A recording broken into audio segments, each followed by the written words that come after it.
करवाई बजे मैया अब के मैया के मंदिरिया में पठ करवाई बजे मैया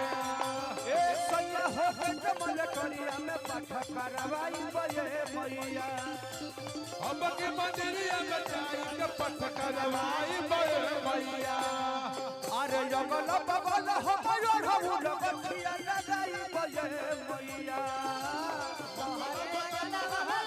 के गछिया लगाई बजे मैया अरे जगल बगल हो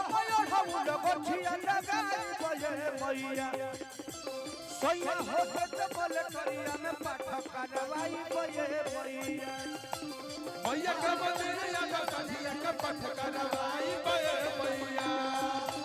सैया हो जमल करिया में पठ करवाई बजे मैया मैया के मंदिरिया में सजिया के पठ करवाई बजे मैया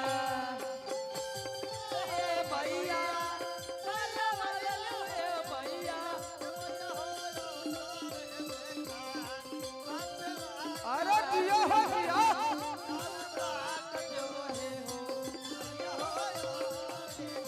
मंदिरिया में सजिया के पठ करवाई बजे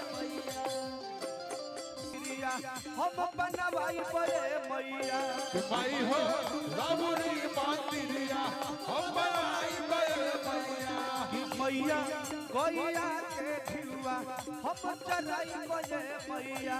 मैया गैया के घिउआ हम जलाई बजे मैया कि अगल बगल हम निमिया के गछिया लगाई बजे मैया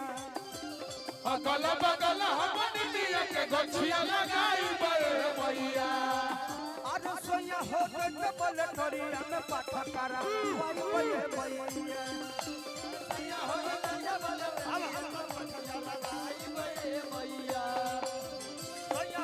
जमल करिया में पठ करवाई बजे मैया